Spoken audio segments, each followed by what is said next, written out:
What was very important for me is that I did not want to make a film full of what we call talking heads, you know, constant one sentence from one person, one sentence from another. In this whole 15-hour film, there are just 43 interviews, which seemed to be right.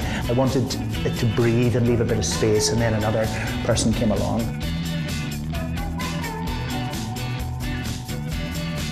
I was not interested in how famous the person was. I wanted to choose people to speak in the film who had contributed majorly to the art of cinema.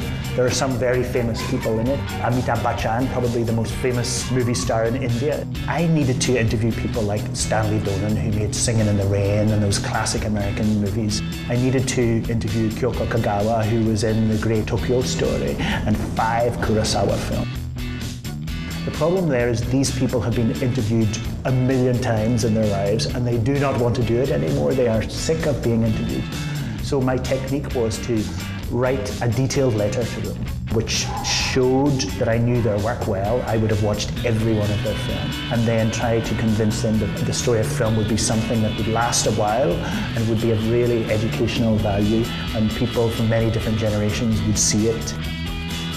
This is what I said in the letters, and I think everyone said yes, apart from, I think David Lynch was the only person who said no.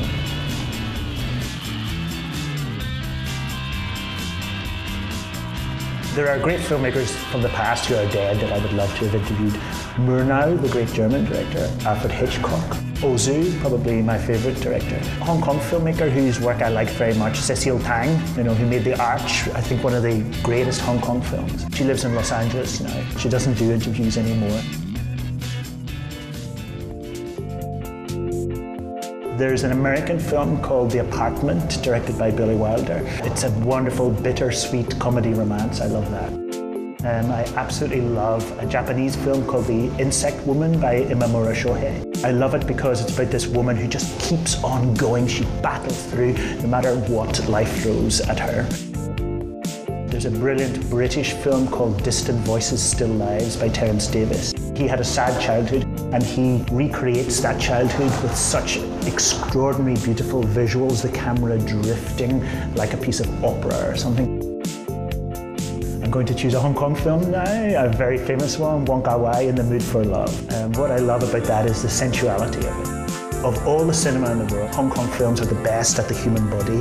The way it fights, the way it sweats, the way it slaloms around each other. These are the great films about bodies, and I think that In the Mood for Love is one of those.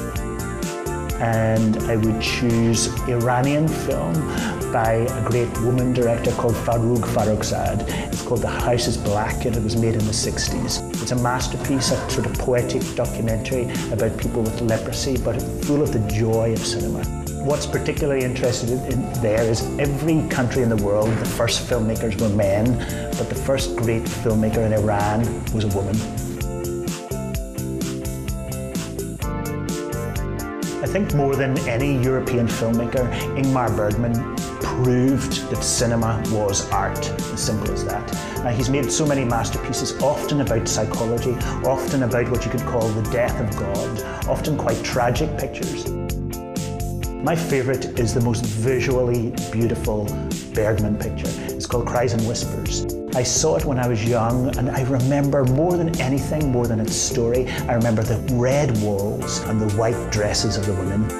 What's so brilliant about it is that it chooses a kind of visual metaphor, this red wall, which is sort of represents the tragedy and sadness.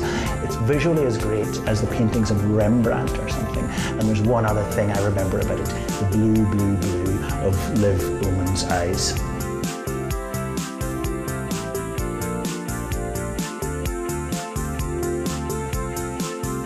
When I grew up, when I was a little boy, I was quite nervous and quite shy. I grew up in a place in Northern Ireland where there was a war on. It was just a slightly scary place. And then I would go into these dark rooms, movie theatres, and I would feel relaxed. I could feel myself unwind. I felt that the movies took me in their arms and carried me somewhere. They showed me great, glamorous, beautiful places and people. And that's why I love movies.